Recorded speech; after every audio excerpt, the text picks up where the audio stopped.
Welcome to Everyday Happiness, where we create lasting happiness in 2 minutes a day through my signature method of intentional margins, creating harmony between your to-dos and your priorities, happiness science, and musings about life.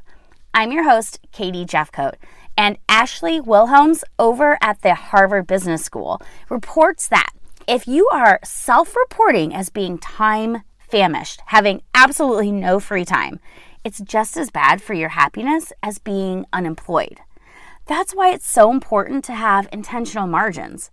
Not only do you get to do priorities that matter most to you, instead of, continuing to check the box of the never-ending to-do list, it also brings an awareness that you actually do have time to do what matters most. So if you work like 40 hours a week and you sleep about 7 hours a night, you have roughly 79 hours in the week to do other things.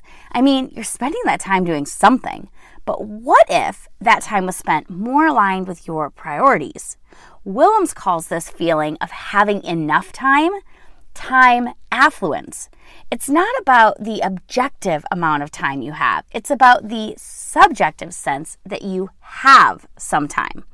And it's even more critical for our well-being and happiness that we have time for what matters. Since this theory is subjective and it measures the amount of time we think we have, it means you can hack time affluence without objectively giving yourself more time. We all know there are only 24 hours in the day, no matter how good we are at multitasking. You don't necessarily need to clear the calendar to feel more time affluent.